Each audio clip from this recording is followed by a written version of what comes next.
Hello, I'm Dr. Rick Chambers, and welcome to this edition of Health, Happiness, and Harmony Partner training videos. This is the first in a series looking at a phrase that I've used for about 20 years to describe the type of counseling that I do, called Soulwork. And it's a particular application of the phrase. It's not just a marketing idea. It is, I mean certain things by this term soul work, and it is the driving force behind wanting to train health, happiness, and harmony partners and all of the projects contained on this channel. And so in the DK publishing book, Psychology, Big Ideas Simply Explained, the first two sentences are very revealing. And it begins, as a lot of psychology textbooks, with the idea that originally from the Greek, the word psyche means soul or mind. But what this means is that the Greeks didn't really differentiate between the soul and the mind. The second part of the word, logia, is usually understood as a study, an academic field of study, but I'm more interested in the second two words, that a logia is an account or a discourse. So an account is to tell a story, and storytelling is going to be very important to this. And then in discourse, it's this idea of to speak or write formally over time. By calling this a particular phrase or a particular application of the phrase, I'm wanting to speak and write formally over time about this word soul. Also notice in the Greek there was no mention of the body. What they were trying to express was not something about the physical body necessarily. Then the second sentence says, in the modern world, psychology is defined as the science of mind and behavior.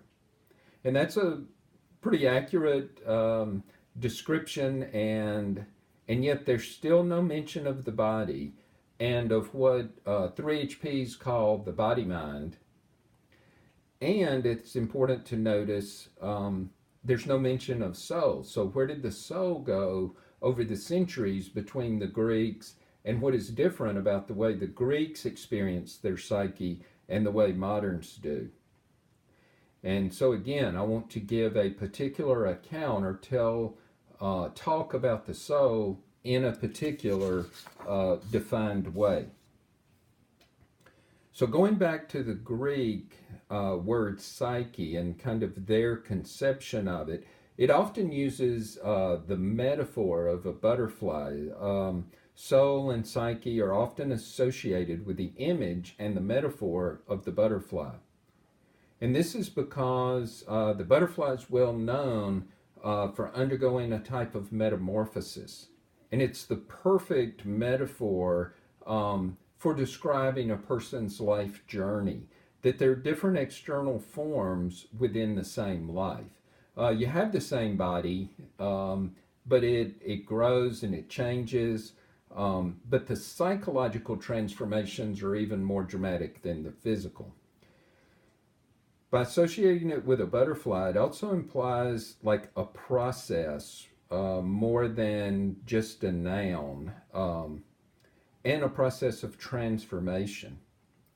I also want to encourage people to think of the soul almost as an organ, like a psychological organ for transforming suffering into experience. Organs kind of have a function, physical organs. And so if we think in the psyche, what if the soul has this function of transforming experience, maybe even into wisdom? And an example here would be like blues music, or within soul music, experience goes through a transformational process and comes out as blues music and something that's experienced as beautiful or healing.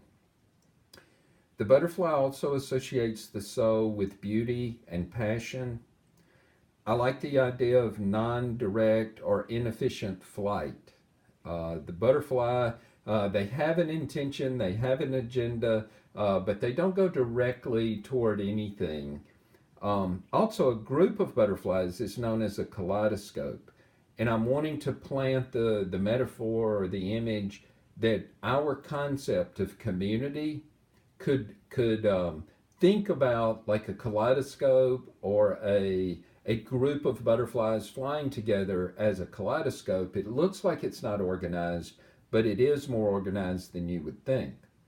And so this is the first that sets up just some imaginal ways using the imagination to understand um, what we may mean by this word psyche and soul.